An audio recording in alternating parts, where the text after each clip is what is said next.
So today I'm going to share uh, my feedback about a tool which we have been using at our agency pretty much every single day.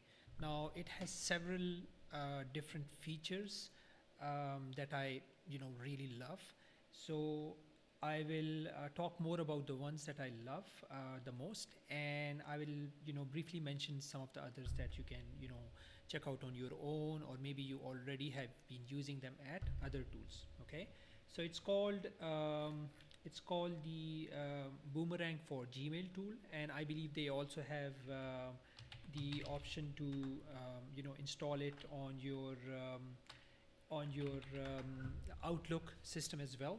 Okay, and obviously if you are using G Suites, then or which is G Suite, or which is now known as Google Apps, I think. So you can use that as well, right? Pretty easily with this tool. So um, they call themselves a productivity software. Okay, and there are so many different options that you can use. This is, by the way, a new option that I have yet to use, but I would love to try this one as well, because I believe it makes it much more easier to schedule meetings. Now, this is the feature that I love the most.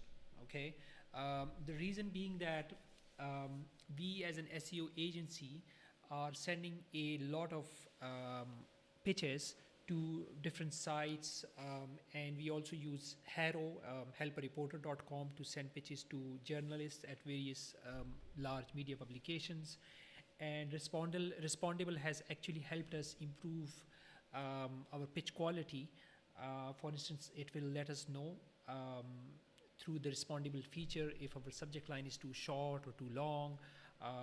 It will also make suggestions about the quality of the rest of our email. For instance, it suggests how many questions to add, and why those questions is going to make your pitch more likely to get a response, and so on, right? And it's been based on data from millions of messages. So they have basically used AI to analyze and check what are the type of emails that receive better response rate. Okay, so I will try to show this picture to you before I show you an actual email that I just wrote, and using the tool. So this is the email, and based on the subject length and the word count and the question count and reading level and so on, Roger has been told by the boomerang respondable feature that he is very likely to get a response to his email, right? Then there are also some advanced features. I believe these are for paid users, or these are for users who are on the higher payment plan and so on. But basically you can analyze if your if your email is positive, if it is polite, how much subjectivity is there, and so on.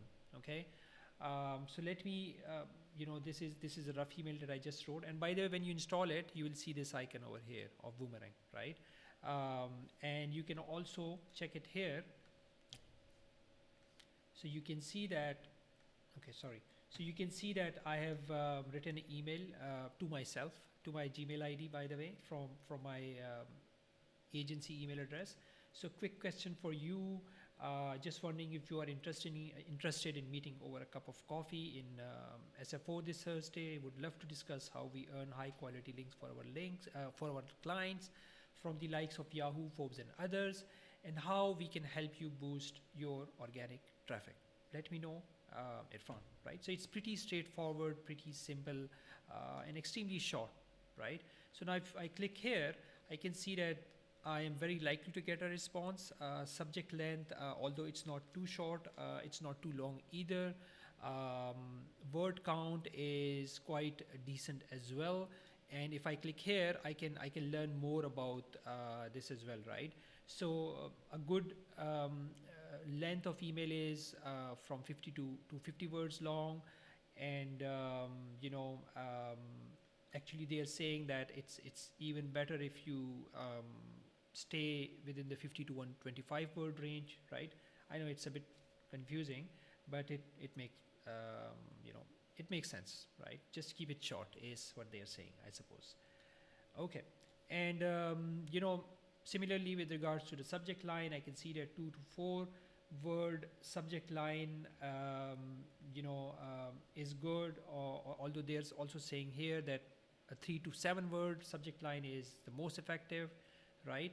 So remember that. Then reading level is very interesting for me. Okay, question count. So you want to ideally include 1 to 2 questions, although here they are saying 1 to 3 questions, right?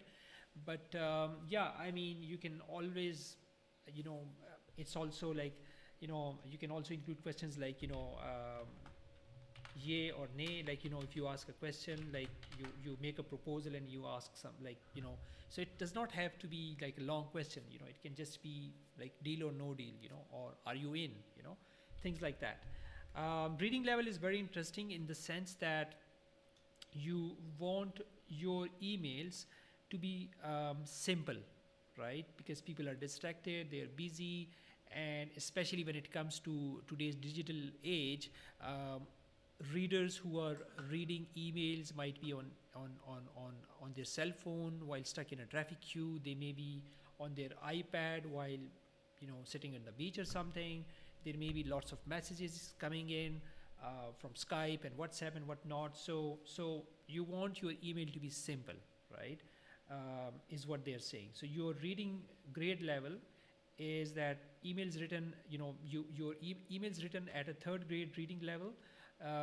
Someone who has an education of someone within education of 3rd grade, you will most likely receive a response. Okay, you are most likely to get a response. So simpler words and shorter sentences.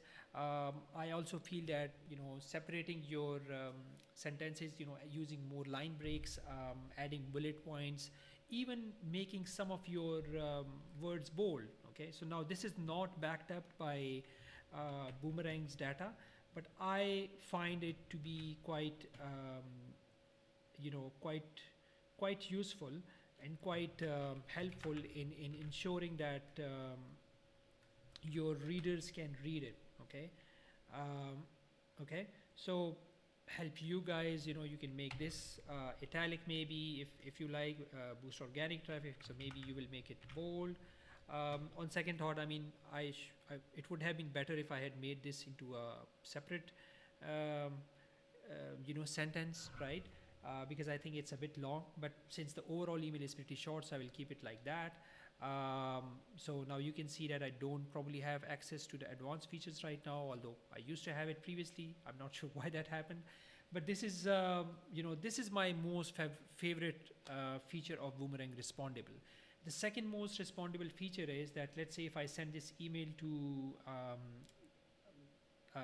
this person, then I can set a reminder for myself where I will say that, okay, remind me in 2 days if there is a reply, or even if there is no reply, or even if there is even if so I can set up reminders, and I can mention like, I would like to get a response. I would like to be reminded about this. If there is no reply, if any link that I've included have not been clicked, or if the email has not been opened and so on, or I can just make it come back to my inbox anyways, right? Which is something that I actually do often, okay? So you can do that. Then you can also use the track option. So if I click the track option, what it will do is that it will add this line which will ensure that my email is getting tracked. Okay, so it's not 100% accurate system, but in most cases you'll be able to see if your email has been read. Okay, now if I go to the Boomerang Insights space, excuse me, I can check the tracked messages here. Okay, and I can see who has read my email, who has clicked my email, who has not clicked my email, and so on, right? So for instance, if I open this one, I can see that this email has been opened 11 times. Maybe the person shared it with some team members and so on, and it's been clicked 1 time. Okay, so that is one option that can work. Okay, Um, and other than that, there are a lot of other options in Boomerang Insights. If I Some of the other things that are quite useful is if you want to send an email later. So what I do, for instance, is that for our clients, we write up weekly updates for them. So what I like to do is that I write up the weekly update on Friday, and I set it up so that it reaches their inbox Monday first thing in the morning. So there are two benefits of this. One thing is that this way I can ensure that I'm sending weekly updates in a timely and consistent fashion. Um, Even if I'm, let's say, not working on Mondays, or if I get busy with an emergency or something. The second benefit of it is that I have already written my draft and I have scheduled it within email. So since I'm about 8 to 10 hours behind most of our clients' time zones. So even on Monday morning when I come to the office, I still have the time to edit the draft that I have scheduled to be sent. Okay, so that's an additional benefit for me. Okay. And another thing that's useful, if I click on this icon, which is for Boomerang, then I can click on the Boomerang Insights option. Okay. So I come here and I click on the Boomerang Insights option, and it creates a report for me. Okay, like what is my writing style, what is my email's positivity like, and what is the politeness level. Okay, so here is my politeness level, which has been pretty down on one particular day. Maybe I was in a bad mood or something. But subjectivity, what's the subjectivity like? Okay, and my reading level, like, is it too high, is it simple enough, right? So you can see that sometimes it's low, but it's never been very low. The reason I would say that it's low in my defense is that we often have to speak to clients or team members who do understand the more technical matters. So I can look into that. The word count, I can see that, okay, word count is good, which actually is a good is something I'm proud of, because I'm usually notorious for going on long ramblings in my email and in my verbal communication, right? And how much email do I get, and how many emails there are per day, and so on. That's also mentioned here, which is quite good. It seems like I get 8 emails per day, right? So there's a lot of data here that you can review and that you can check. By the way, Boomerang had a game where you were being timed as you answer emails. So I really liked it when they had that option of um, you know earning like some kind of points, where you are quickly answering emails and there is a timer and you are quickly answering emails. So I found that quite useful. You also have like inbox patterns. Okay, this is the same place, I suppose. And there is top contacts. You can see who is who you are interacting with quite often, and so on. So these are some of the features that Boomerang has. um, I have actually emailed them to ask if they will be able to offer some kind of a deal or a discount to anyone who is watching this video or listening to this audio podcast, right? So I have asked them for that, and if they get back to me in time, then I will surely include it in the description of this podcast. Also, my apologies if I have appeared a bit disorganized in the last 2 or 3 podcast episodes. This has been a very busy year for us for different reasons, for various reasons. So I have been recording these podcast episodes in a bit of haste. But I think you still will get tons of value from these podcast episodes, and do share your feedback, your questions, and obviously leave reviews on our podcast and so on. So that's it for today. Thank you so much. Take care. Bye.